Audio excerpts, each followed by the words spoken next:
I'm Nora Herold. It's nice to have this time with you. Thank you. I'm Wendy Kennedy.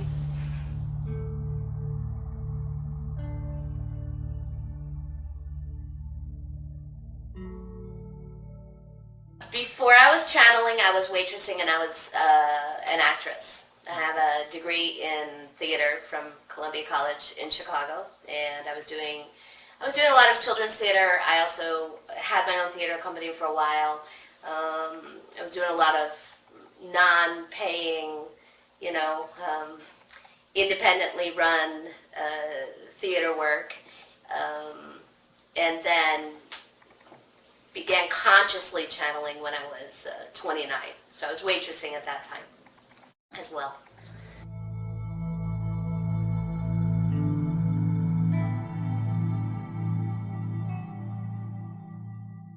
Well, certainly I'm comfortable in front of an audience. And acting opened me up to channeling because anybody who expresses themselves creatively is channeling. So it taught me very early on, or allowed me to remember early on, how to access other energies, other emotional states, other frequencies, other experiences, and bring them through my physical body and transmit them out to the audience, which now is exactly what I do when I channel. I just bring through this kind of information now. Waitressing taught me to serve. Literally. Literally, yes. And my guides told me that. As I began channeling, I remember having a conversation with them one night about waitressing and the challenges I was feeling in waitressing, and they said, it's all about service. This life, this work is all about service. And that really helped me actually love waitressing even more at the time.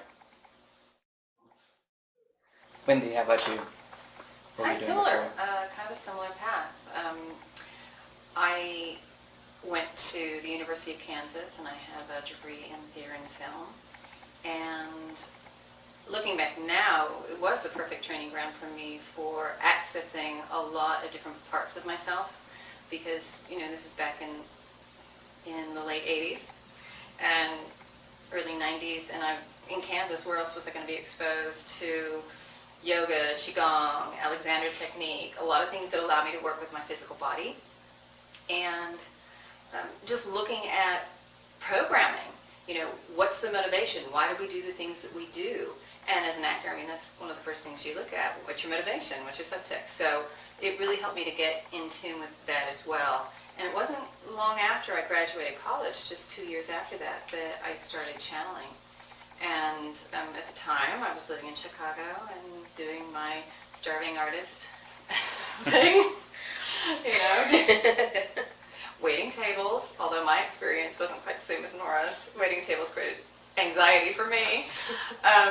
And then, I did that for quite a while, did a lot of office temp work while I was trying to figure out what I wanted to do with my life. And then I kind of moved into more corporate work and working with a company that purchased for hotels and working in teaching and helping to design procurement software.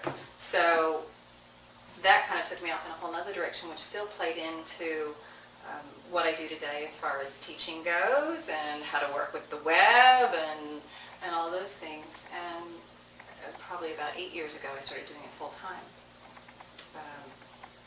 Actually, not even that long ago, full time. So on a official basis 8 years ago, and then full time almost four years ago.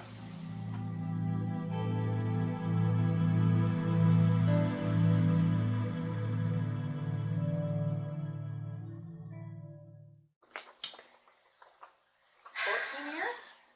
16 years. Yeah, it has been that long. Yeah, it was. Wow. December of whatever 16 years ago was. December. Nora remembers every detail. I can barely remember my name, so I always looked at her for the details. Yeah, it has been that long, and it. 1996. November of 1996 was when we first met. And began channeling together immediately. So that was the purpose of our meeting, that we were put together by a mutual friend, Amy, Amy waitressed with Wendy, and Amy and I worked at Victoria's Secret together many years ago when we were in our early 20s. That's how we came to know each other. And Amy just realized at some point that the three of us needed to get together and meet and hang out. So Wendy channeled for me the very first night I met her in this lifetime. And I had had my own contact with my guides just a week or so before then. And Wendy, in that channeling session for me, confirmed so much of the experience that I had had myself just a week prior, and that was an amazing gift.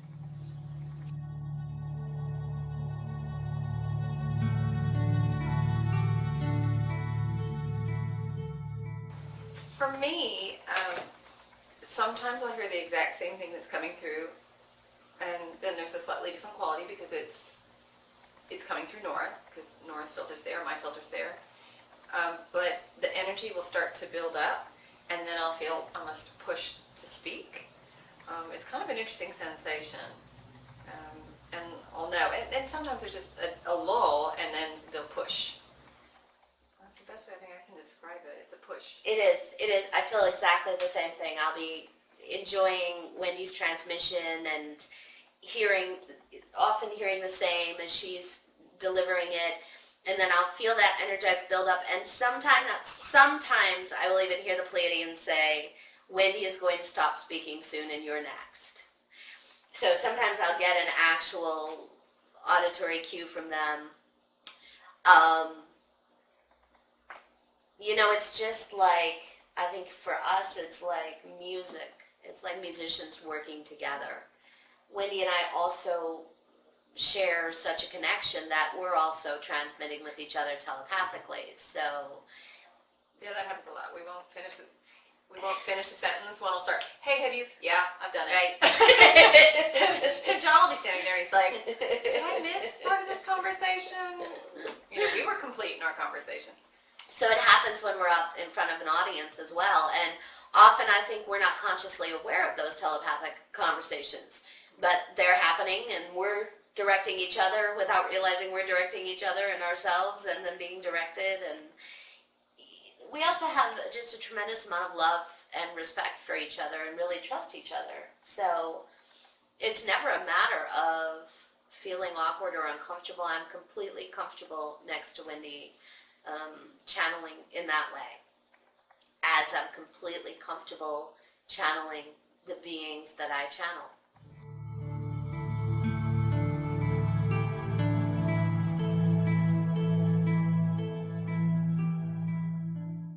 It's interesting that you said rehearse. The first time Wendy and I channeled together publicly, which was in December of 2010, we didn't rehearse it. We never rehearse what were our quote unquote act.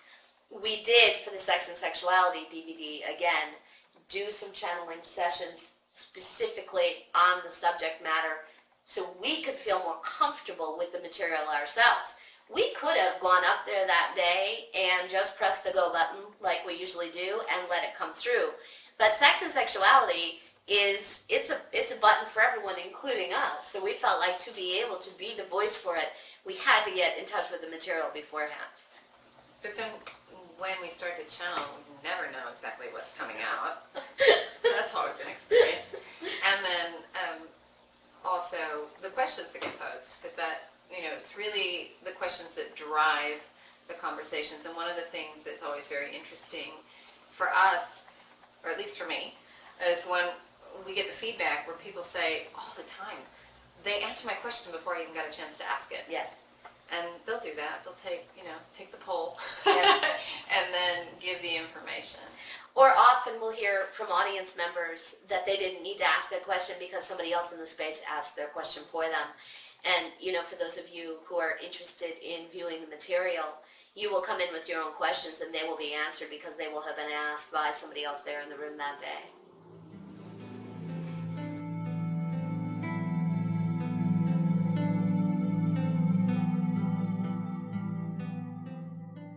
I think the strongest one that we had recollection of was Atlantis.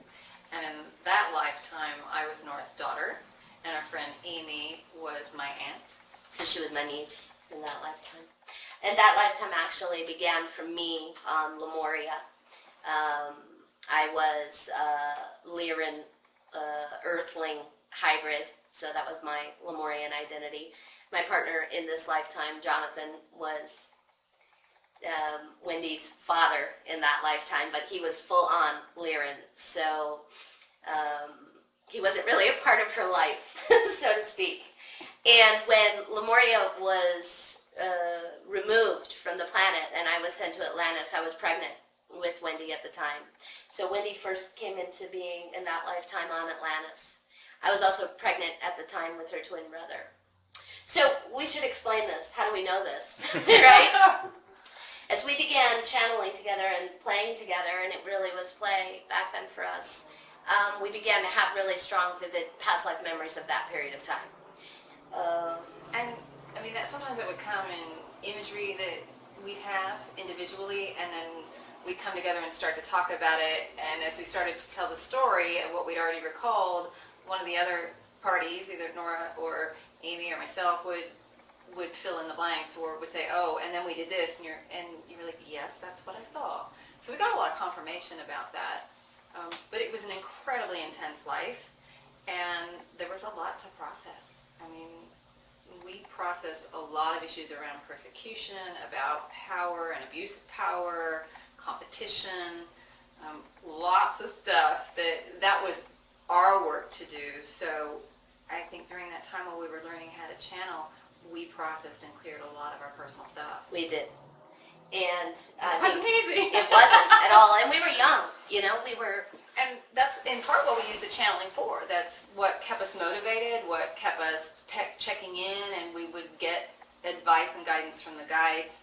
And I think that's played into the work that Nora and I do today, and how we structure things, how we work with clients, how we work with groups, what we learn from our own personal experience.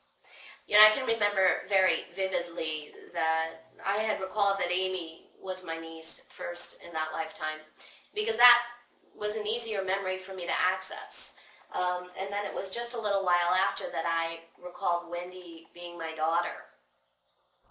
And Wendy and I had a very intense relationship in that lifetime.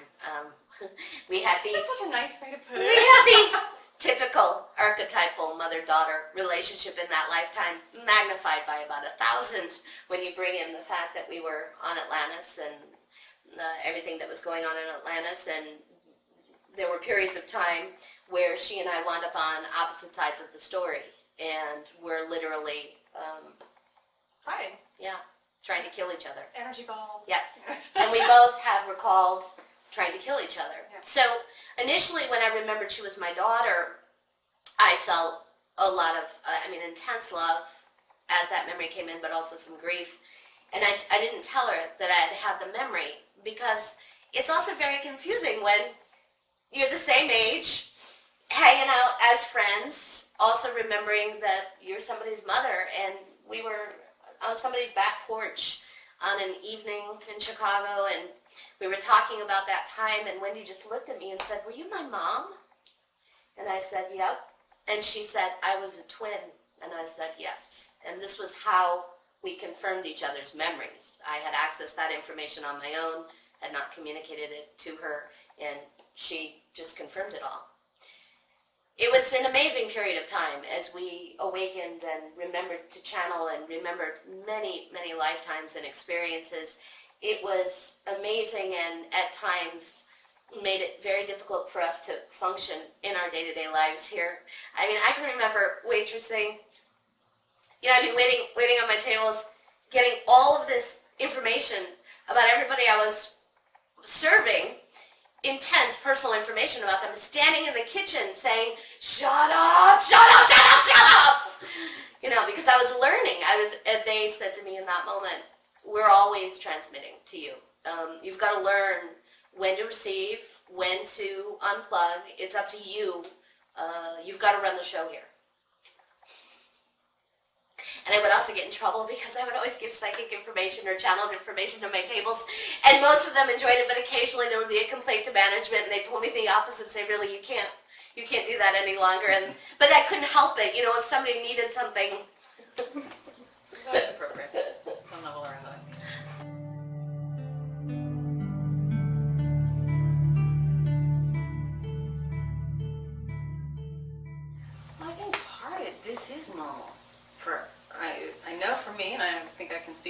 mean, Yeah. this is normal. Not to be connected seems abnormal.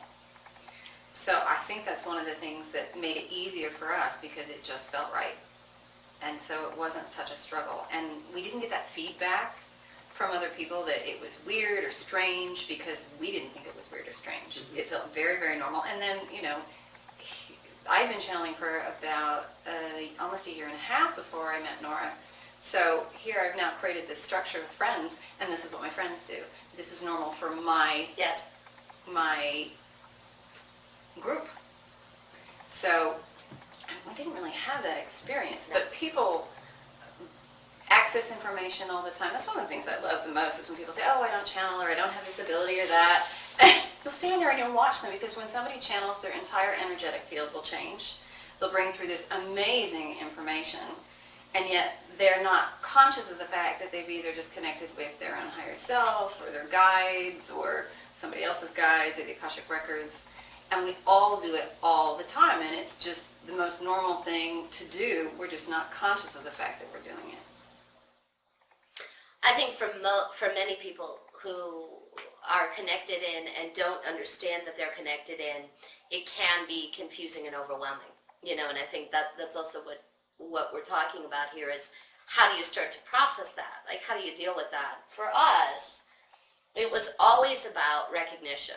As soon as we would allow ourselves to recognize what it was we were receiving, who it was we were receiving the information from, where the information needed to go, because this is a big part of it as well. When you channel, it's not just about receiving the information. It's also about disseminating the information and knowing who the information is for. So for all of you out there listening, when you feel something and you feel a connection or you feel a thought, ask yourself, okay, where am I receiving this? From whom am I receiving this? And who is this for? Is this for me? Is this for someone I love?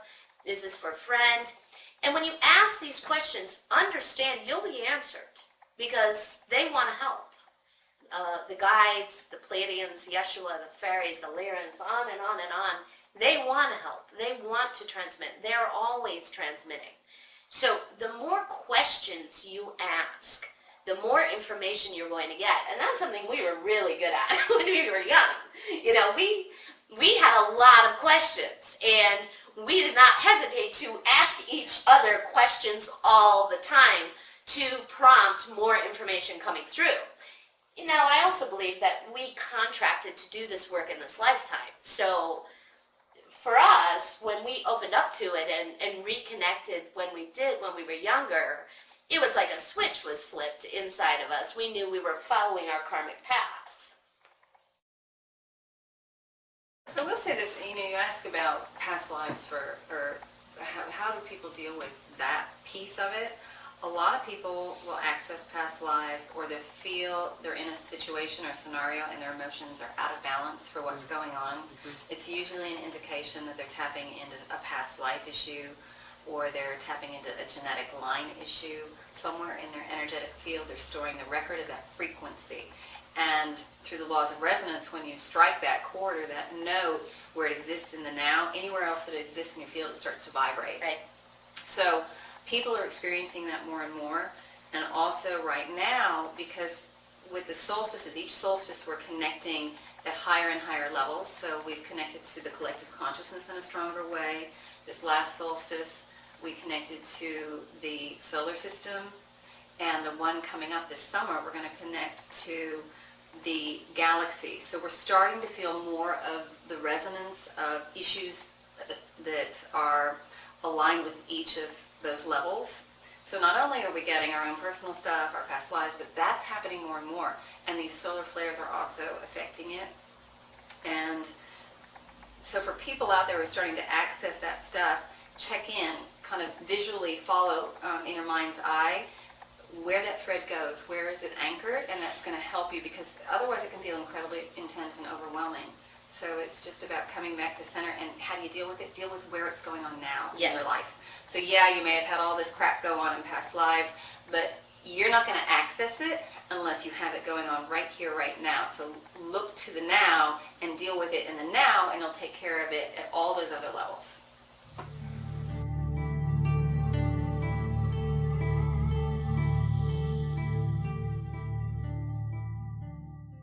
My understanding of what's happening is that we're shifting from a third dimensional interpretation of reality to a fifth dimensional interpretation of reality, with a minor adjustment to the way we have processed the fifth dimension. So ultimately, we're in the process of creating an entirely new experience, where we're going to allow ourselves access to more information, more of our own abilities, and where we're really going to remember that we're a collective, that we're all one, and that when one feels something, they feel it both for the collective, and also when one feels something, they're aware that everyone else in the collective is feeling it as well. And we're going to step away from the individual expression and come back to a more collective understanding of reality, where we all begin to really love and support each other. When that will happen, how that will all shake out, all of that remains to be seen. Change. And that's just it, as Nora was saying. The guides say they just don't know. And if anybody tells you that they do know, then that's not accurate, because we haven't been through this scenario in this way before. And it is a shift in dimensional structure.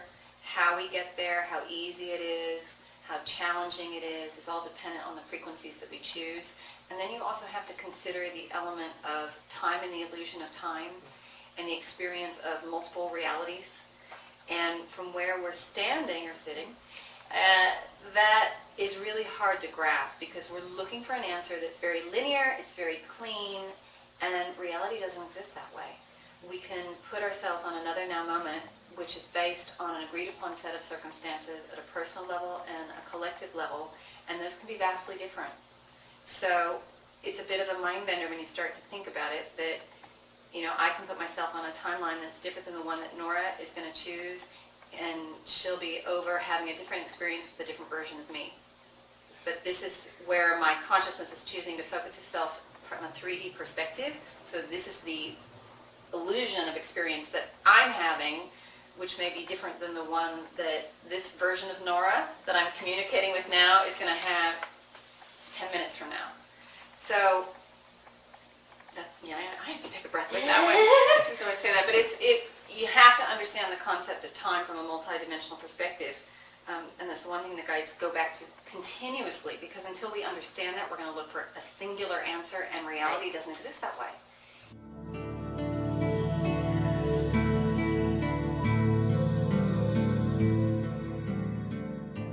I want to talk about predicting for a minute.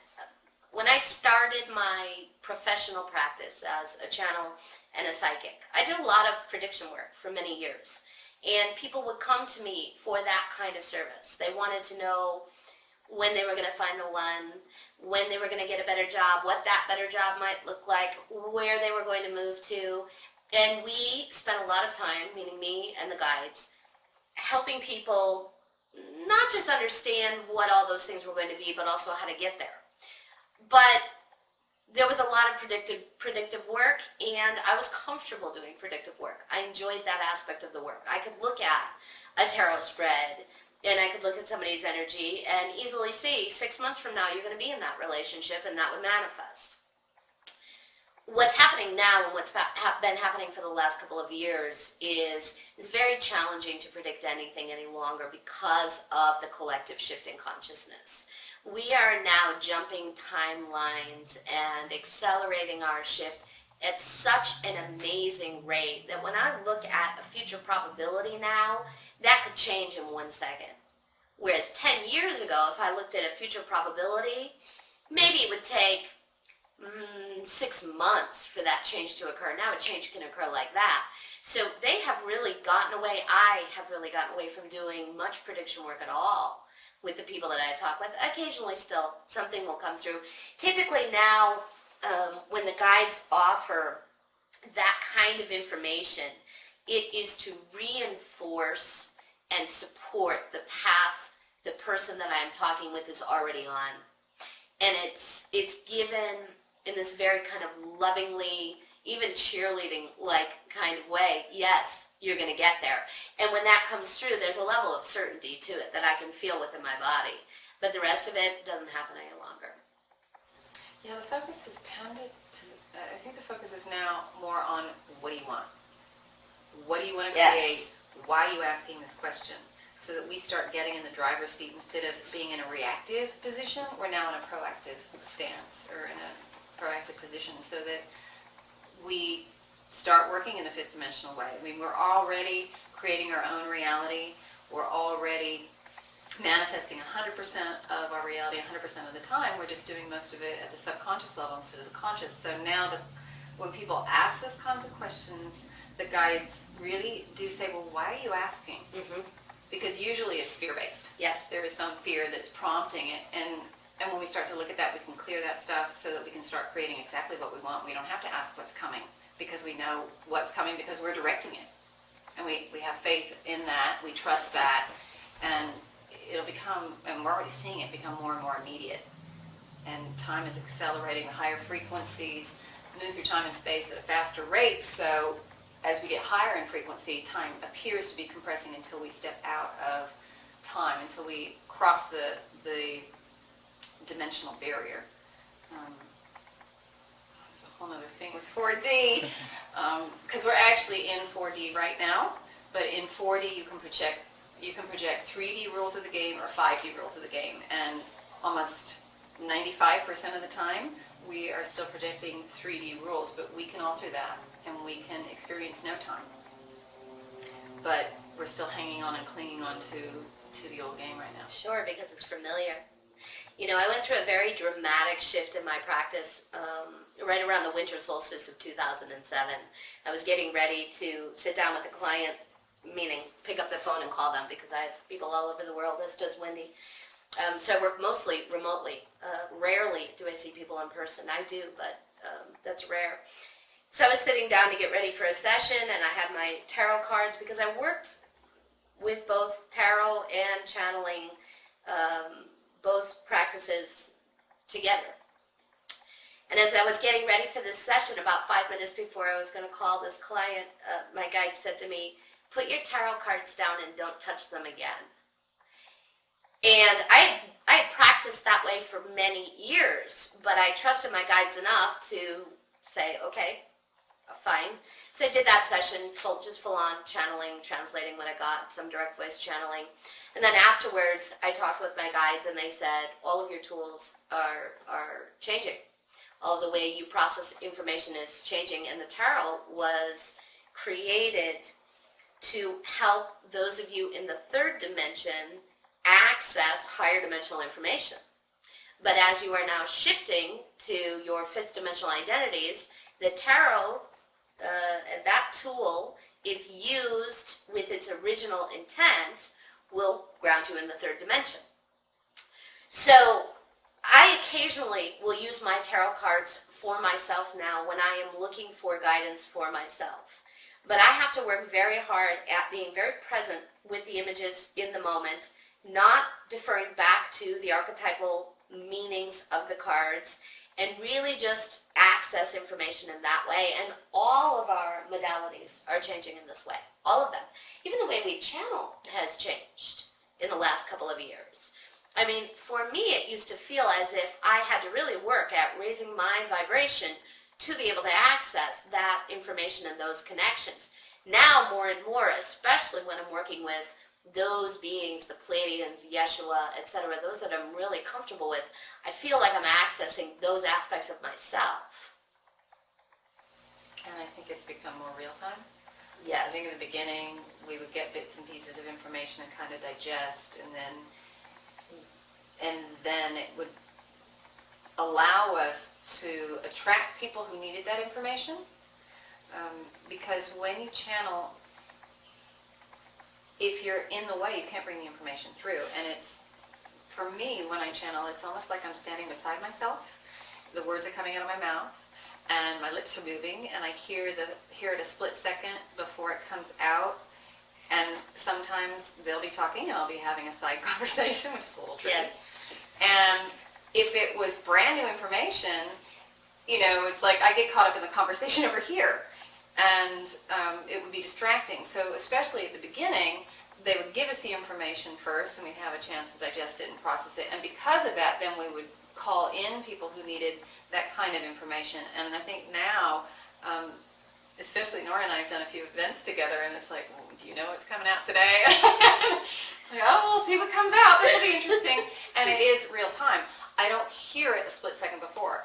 It just comes out. Yes. And sometimes it's brand new concepts. And part of me is still standing beside me going, huh? Okay, I need more clarification, but we'll come back. I think we've gotten better at kind of pushing the pause button on myself, because, I do have that desire to know more. And what will happen, interestingly, is, especially in group settings, somebody else will ask it for me. Yes. So I'll get the answer for me. Recently, the Pleiadians ran an exercise with me in a group where they had everyone imagine that their mouths were centered right over their hearts. And they were talking about more of a heart-centered communication. And they were playing with me as they were doing this. And I was really just channeling in that moment everything straight through my heart. And I found a tremendous shift even in my own channeling again. This was just a week or so ago. As I realized, as I channel through my heart center, my mind cannot be involved in that process at all. So this is another part of the shift that we're moving through. We are really becoming heart-centered individuals, understanding that the heart is the computer and the mind is really just a processor. Yeah, I kind of think of it as two different operating systems. Yeah. The mind was the operating system for 3D. The heart's the operating system for 5D. You can't run them both at the same time. It's either one or the other, which is kind of where we're at in 4D right now. We can run either one and go back and forth. Problem is we can't stay in 5 yet, because those old programs get triggered, and there is an ebb and a flow to the evolution. And I think people sometimes get caught up in that. They berate themselves, why can't I stay in this high frequency? Because you weren't meant to. We're still experiencing a dualistic experience, even all the way up through dimensional structure. There's duality.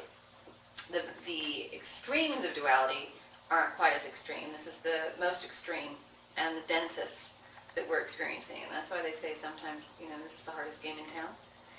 And God, I just so far went way off. What am I talking about?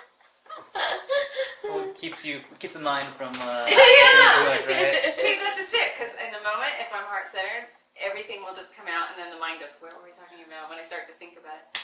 So, yeah, mind. Take a breath.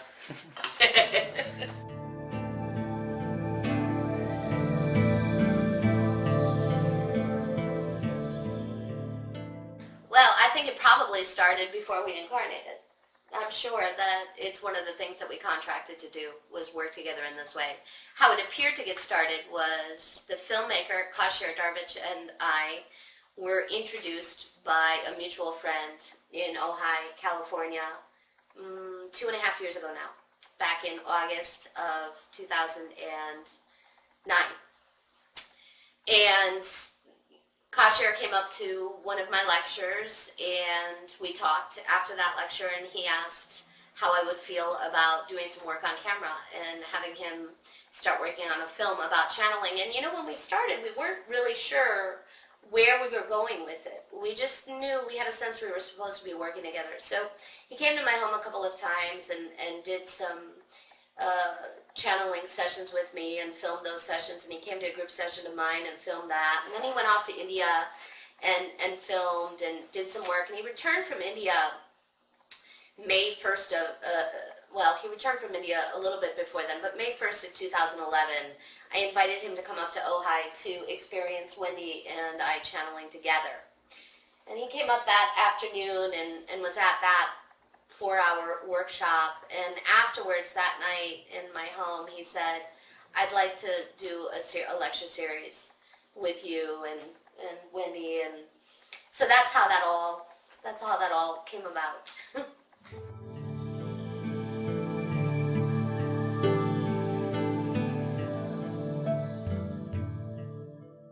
Well, the first one is shifting into a new dimension. So the guides spend a lot of time kind of giving you a bigger picture about really what's going on, moving from 3 to 5, and a lot of the fears around prediction and catastrophe that we're carrying. So we talk a bit about that, about dimensional structure and what each game is like, because dimensions are just ranges of frequency, and each dimension has a set of rules. It's like playing basketball or football. That game has its own rules, and the same thing is true for dimensions. In the first one as well, there is a tremendous energetic download that the listener experiences, that the viewer experiences.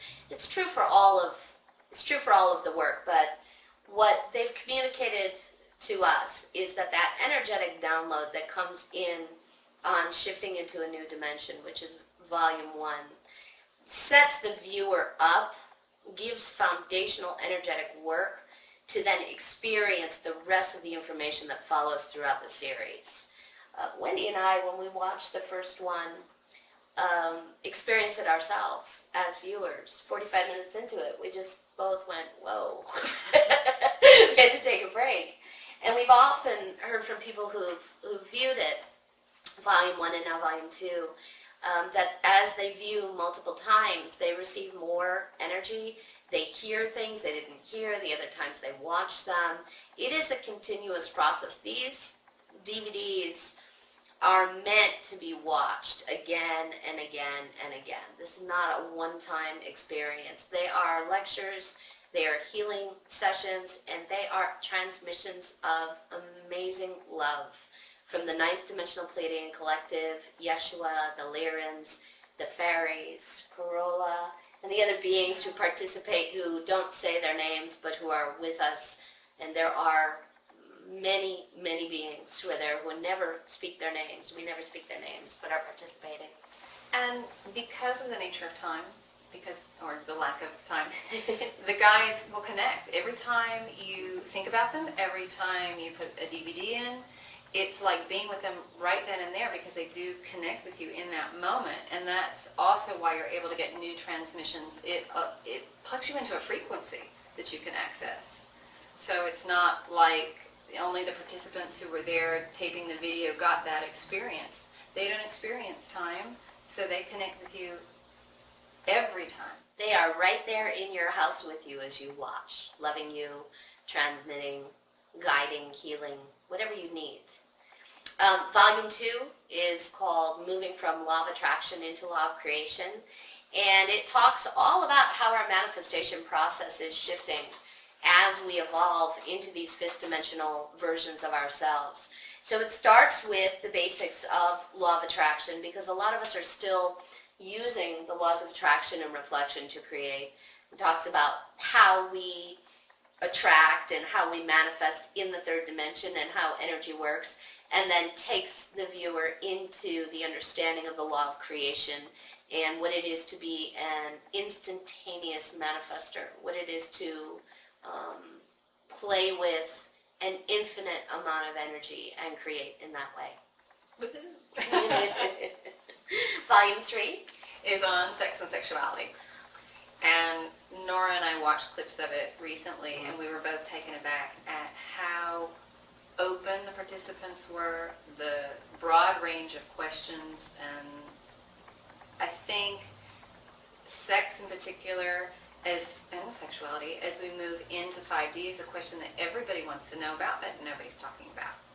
So the guides kindly came through and gave their perspective on it, because it's a huge shift. And we're doing a lot of integration right now into the first and second chakras. So we're integrating the divine feminine and the divine masculine. We can't forget the divine masculine. A lot of the focus right now is just on the divine feminine, because that's the new piece. But there's also a divine masculine component of this. And, you know, it's about letting go of those archetypes, about being half, being one or the other, and being both of those things within yourself. It also covers orgasm and the use of orgasm to connect with Source, the original intention of the orgasmic experience and how to have that experience. So we're very excited about that DVD. That should be out towards the end of the summer.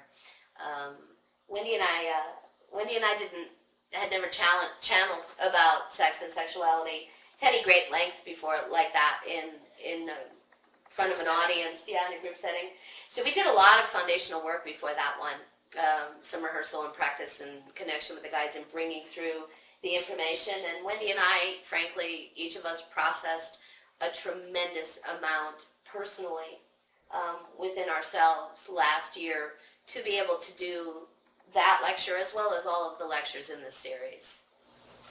And then number 4, we hadn't planned on doing, but there were so many questions around sex and sexuality, and we didn't really get a chance, or the guides didn't get a chance to talk about the relationship aspect of that.